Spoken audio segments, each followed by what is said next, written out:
I was reading through the comments and considering a few of the calls on one of the shows last week, especially Gary from Dana Point, in which he said, we need to be patient. And given the schedule, the adjustments going to the Big Ten, the NIL issues, and the roster, I kind of reconsidered. And here's my thought. If we go 8-4 this year, I would be okay with that. If we go 9-4 the year after, and then 10-2, and a playoff in the third year, that to me would be an upward trajectory and a positive development for our program. I do think we need to be patient, and I think that's a realistic goal considering our schedule, the roster, and like I said, the adjustments that we have to make. So I caution people not to want to win immediately, but to embrace a process that's going to ultimately lead to national title. And for me, that would be 8-4 this year, 9-10-2 in the third year. What are your thoughts?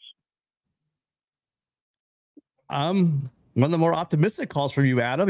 I'm going to embrace this. I'm going to cherish this. I don't think that you can judge a program in 1 year. I don't think you can judge a career like everyone wanted to do last year with Lincoln Riley in one season.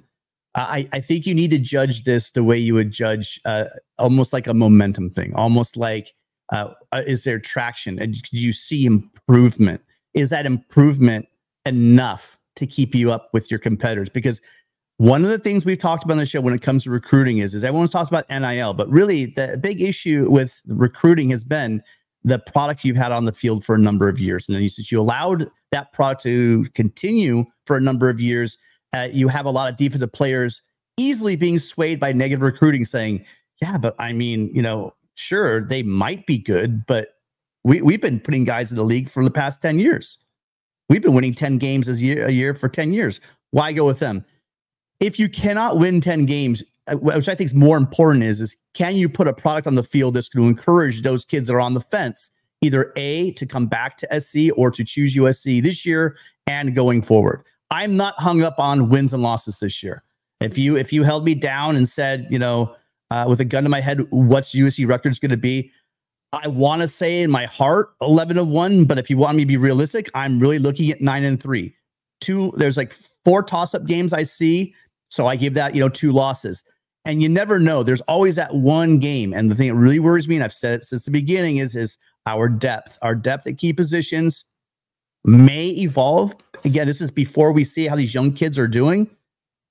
But I want to see on the field that we do have depth, because if we don't have depth on the defensive line, it's going to get rough towards the end of the year. Matt, sorry, that was too long. Your thoughts? It was not too long. Adam, it's really about the improvement, but to an extent, the wins and losses also need to reflect the improvement. Like, it's a mixture, and like if USC's 2 losses are like a 35-34 epic to Michigan and a 31-30 classic against Notre Dame, that will feel very different from losing by 4 touchdowns to LSU and losing by 3 touchdowns to Penn State. So it's a mixture of everything.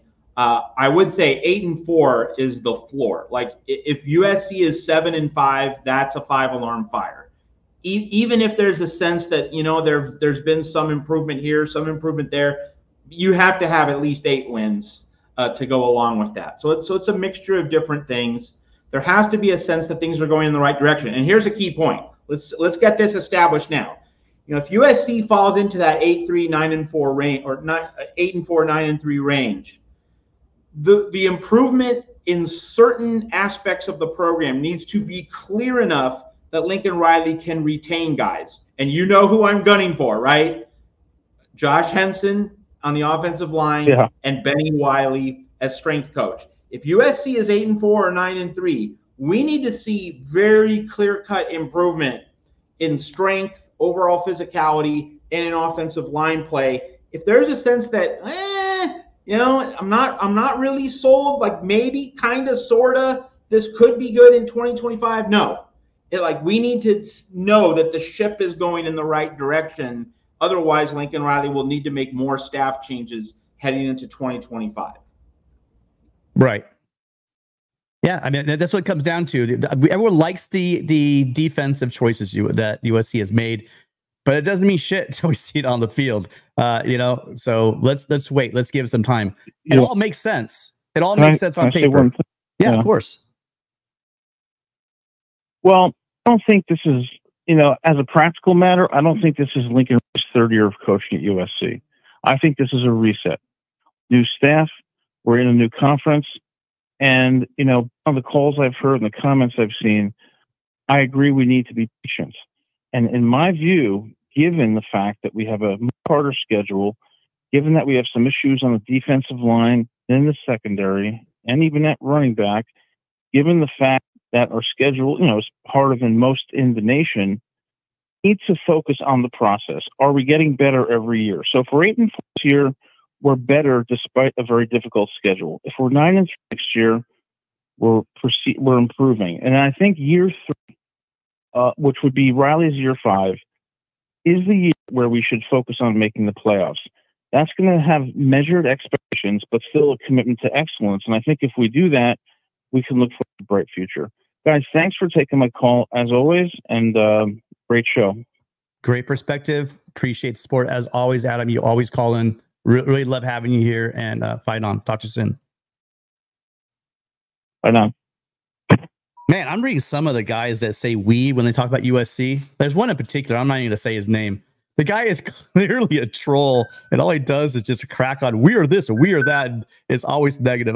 I appreciate you being here because I get a lot of get a kick out of it. Hi, callers. What's your name? Where are you calling from? Hey, this is Gary from Dana Point. Good to see both you guys. I should have recognized the number. Gary, are you hearing me? Loud and clear. Well, listen, my illustration is going to be on perspective. I'm going to touch on things that Adam did, I guess, a little bit. But during World War II, the battle between the Japanese and the Chinese on China's mainland, and in the first battle, 5,000 Japanese soldiers died, but 20,000 Chinese soldiers died. And the next day they regrouped and had another battle. That day, 5,000 Japanese soldiers died, but 40,000 Chinese soldiers died. So they interviewed this Chinese general and say, well, what do you think? And he said, well, pretty soon, no more Japanese. And if you get my point, China is such a vast country that they could afford those kind of losses and still actually declare victory. And what I'm saying is what I'm trying to get at, we've got to measure our progress realistically. And I still think we have to understand that, some people think we're standing on the deck of the Titanic waiting for the next morale officer to be installed. We're not that at all. We've got very good players. I agree with you, Tim. I wouldn't trade our 22 sight unseen anyway, but I wouldn't trade our 22. Look at our receivers. Anybody want to give up Zachariah Branch? I think Moss will be a top 5 quarterback. And our staff that we've got, if this defensive coaching staff doesn't do it, then we are on the Titanic looking around for the morale officer. But we got way too much talent. And I think that this is a reset. I kind of agree with him that Riley is a good coach. He made a huge mistake, still paying the price. But I think we've got to be realistic. If we can make noticeable progress, for example, no stupid losses, just wins or close losses where we can see noticeable improvement, I think we're all going to feel a lot. I mean, I don't want 8-4. I'm hoping for 9-3, but I'm not setting my target for the playoffs. Maybe we'll get there. I'm certainly not saying we're going to win a natty. So I'm just saying we've got to be a little more realistic about measuring what victory looks like. So that's my point. Yeah, I as always, spot on, Gary. I'm with you too. It's not about I'm not trying to dodge the. So what do you want to predict our record's going to be, etc. It's not about that. I keep pointing to when I talk to family members or friends. I talk about how we felt in 2001 when Pete Carroll came in, lost half of his games, but the team always looked better. They looked prepared. They played harder. They played physical. They played disciplined, right? Compared to what we saw with Hackett. We just saw a change. Now, what we need, like you said, that's why kind of Matt and I were on 2 pages last week about making it to the playoffs and getting blown out, or, you know, going to a big bowl and winning it, right? I feel you cannot have that embarrassing loss, because there are two, you know, in the world, especially the United States, narrative is everything. You know what I mean? Reality doesn't matter. If you've got a good narrative you can sink your teeth into, you can run with it. And until Lincoln Riley can show people that this narrative that he doesn't care about defense, that his teams are soft, that this, whatever, until that stops, you're not going to have the traction that you want to see. So you have to, that has to happen. That has to start with a disciplined ball, which I think we're going to see. I definitely think we're going to see that. You know, the difference we're going to see with Belk, Entz, and Henderson, you know, along with Nua, and then with Lynn's system. I know guys aren't going to pre-snap, be running around looking, trying to make sure that they're you know, they got the right, and they're in the right place, and they have the right gap assignment. It's just, I know it's going to be sound. And if, like you said, if the losses are close, they suck. No one likes a loss. But if you see the teams battling against an LSU or battling against a Michigan team, you know, battling against Penn State, Notre Dame, if you see the team battling and you're doing well and you win, you know, some of those games and you lose some maybe in a heartbreaking fashion, that's your, you know, the loss is never a win, but that's your optimism. That's what you can sell in the offseason. Getting smoked by 21, you can't sell that in the offseason. That means you're soft. You don't care about defense. Playing and battling like we saw in 2001, that's how you sell a team. Matt? I mean, there's no doubt that, you know, the how, you know, how USC looks is part of the deal, along with what the bottom line record is. And you know, it's worth noting that because USC crashed and burned and fell to 7-5, as bad as that felt for a lot of people, it was helpful, right? Because that got Alex Grinch fired. Being 7-5 last year was better than being 9-3, because at 9-3, USC wouldn't have gotten to a New Year's Six bowl, wouldn't have gotten to the Pac-12 championship game, and yet it would be in that in-between area where it might have given Lincoln Riley some sense of, oh, well, we still won 9 games. Maybe I can make this work without a Grinch. No, falling to 7-5 closed the door on that. It made it certain that Lincoln Riley had to retool. He had to fix things. And so that goes back into my Benny Wiley, Josh Henson conversation. You know, I mean, would we all love it if USC's 10-2 and going into the playoff and every coach gets retained for next year? Yes. But like it's good as the season gets closer, it's good to say right now, if USC is in that in-between area, 8 or 9 wins, then Lincoln Riley needs to be very honest with his evaluation of, are we seeing substantial progress such that USC is on a college football playoff national championship contending track? That's going to be one of the big stories over the course of the season if USC is falling in that in-between area, 8 or 9 wins. You know, not better than 7-5, but not good enough to make the playoff. That's going to be a very important storyline to watch. Yeah. And well, to touch on the Benny Wiley thing, and I've seen it in the chat. I said, Jason, hi, how you doing? You're actually behaving yourself today, so you're still here. Benny Wiley, it just does what his line coaches tell him to do. I'm just going to say that. That's what your strength guy does. That's what your strength coach does. You give me what you want. You want a Porsche, or do you want an F4 150? What do you want? I will give you that body. And he has done that. I've heard some people talking about Salman Tuiapupu, right? Solo up to 330 pounds. I don't know if that's just some internet speculation, but I heard of someone that I actually kind of trust, and it wasn't in a public tweet.